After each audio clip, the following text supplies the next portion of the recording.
Depression, the biggest economic crisis of the world. In mere few days, stock exchange of US crashed by 90%. The GDP of US was contracted 50%, unemployment rate rose from 4% to 25%, and the crop prices went down by 60%. This was the biggest economic crisis of the history. So in this video, we are going to learn what were the major reasons for the Great Depression and what are the learnings we can have from this depression as an individual or as a businessman for our further secure future. Well, to understand Great Depression, first of all, we have to understand the Roaring Twenties, the great time of US economy where US people experienced prosperity for the first time. Once World War was over, there were infrastructure already ready in the country because US was supplying arms from the factories of US around the world, and the money was invested by the bonds of people of the country. So once the war was over, people around the country had good returns from the government bonds which they invested, and on the other hand, the infrastructure was ready. These factories which were producing arms and ammunitions, now they were making consumer goods, and the employment was also very high because the soldiers who were returned from the war given employment in these factories, they were paid well, and the people around the country also employed in those factories, so they were getting good money. And the second thing was the easy money policy of the government. There was something new introduced to the country, that to buy now and pay later, and it was easy to buy those luxurious goods very easily. And the third reason was the farmers were also able to create and produce the crops on very high extent because they were given very easy loans, and with those loans they were able to buy these farming equipments, tractors, and with that they were able to produce very high. So ultimately the country has surplus of consumer goods and the crops. So US was able to export, and the export of the country after World War within 10 years was rose by 58%, which was almost 6 times bigger than any country around the world. So this brought prosperity to the nation, to the US, and this period is known as Roaring Twenties. But now there will be a question in your mind: if economy was so much good, the prosperity was around, then why? What was the reason for Great Depression?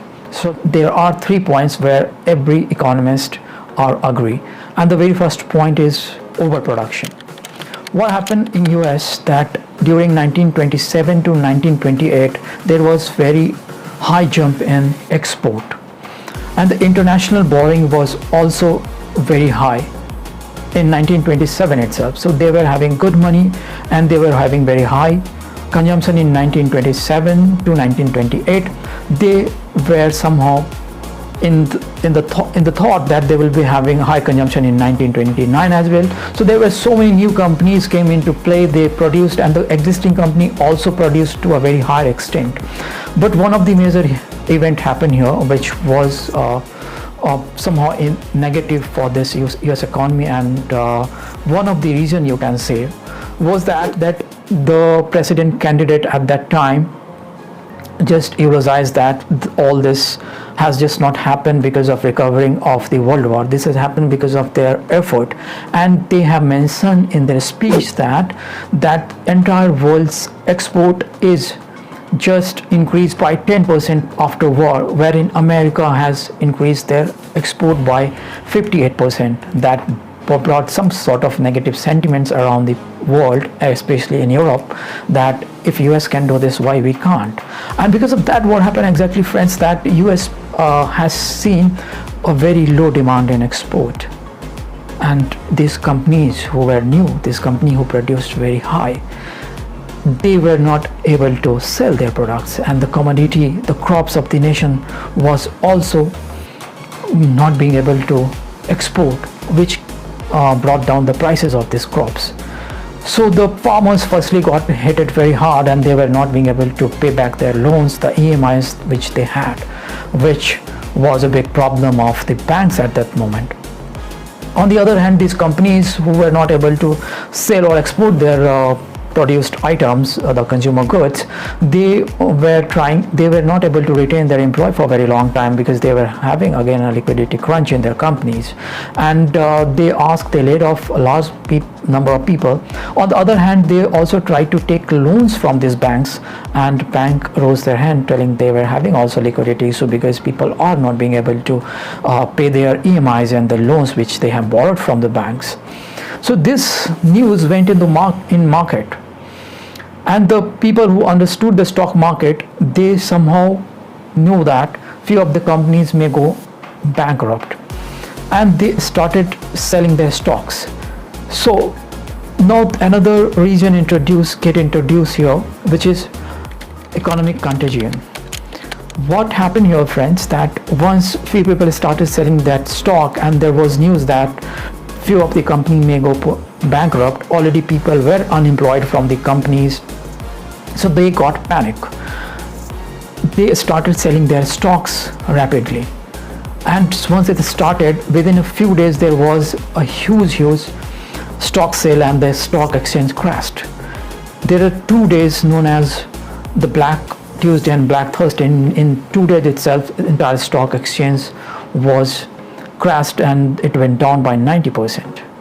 On the other hand, people were also having news that these banks are having liquidity issue, so they were in huge lines to get their money back, and these banks were also not having that much cash to pay their customers at that moment, and 9,000 banks altogether got closed in a matter of time. And this was the event. These were the two major reasons, friends: overproduction and the economic contagion. Apart from that, the third reason is irregularity in the stock market, which is the major reason, friends, because the brokers in stock market overvalued the stock prices. There were no regulatory body at that time created by government, and they would manipulate the prices, and they have overvalued those prices of stock because there was no government intervention in the stock market and in their practices, and there were a lot of malpractices which is told here, especially the overvalued stock prices. So this was the reason. However, the Great Depression stayed for a very longer time. That's why we don't call it a recession. The depression word is introduced here because there were depression in people all around. There were starvation. People went homeless after this. They were not having even food for 2 times, and they were not having home. They were sleeping in parks. So finally, what happened that government, instead of helping, once the commodity price went down, they have a strategy to give some help to the companies, especially bigger companies, and they rose their prices. After rising the price, what happened that people started buying the products from outside of the country which were imported, and finally government has done that.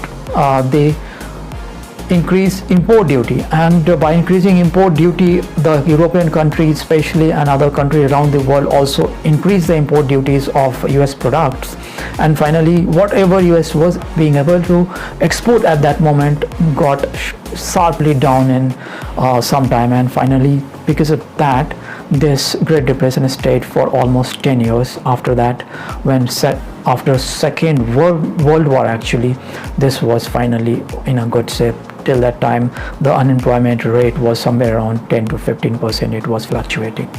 So these were the major reasons of the Great Depression, friends. Now friends, let's talk about what can be the learning from the Great Depression. The very first learning from the Great Depression is that reserve. We should have reserve of at least 3 months to 6 months of our expenditure and cash. Make sure that you have it. You give to your wife, keep it in your safe, but you should have in cash of your 3 to 6 months of your personal family expenditure, because you never know, banks or any institutions, they may fail. Such crisis like Great Depression or Corona crisis, in such crisis, if you do have reserve of 6 months, you can survive and you can have a better future.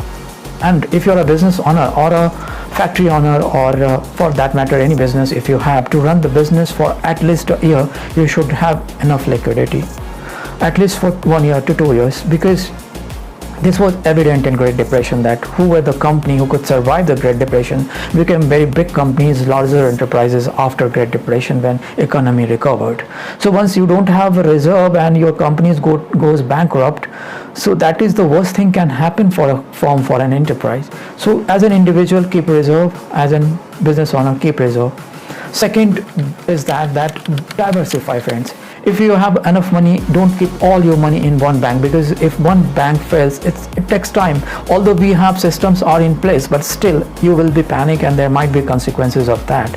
It's not very sure that how it is going to be returned to you if your banks are failed. So diversify your money in many banks instead of one. And as an entrepreneur, as a businessman, if you do have a business, then definitely don't overproduce. Diversify your business. Just explore new business, new avenues where you can have new earning. For an example, during this corona crisis, there are many manufacturers who produced sanitizer. Now sanitizer market is not very good because there is overproduction. The prices and returns from this market itself is not very good. Although it was very opportunistic market, whoever has invested in the beginning could have good return, but whoever has overproduced will be having loss in this. Now the third thing, which is a learning from this Great Depression, invest smartly. There are investment rules. The basic one of them is that don't invest more than 40% of saving, because investments are always a matter of higher risk, and if you are in that risk zone, you never know what will happen in such crises. So unless we don't see and experience crisis like corona or Great Depression, we have just rosy thoughts in our mind, and we just think of that only. We don't think of these crises. So we should have a thought around this, that we should invest in a limitation that should not be more than 40% of your saving. And with that thought, I would like to end this video. Thank you so much for watching.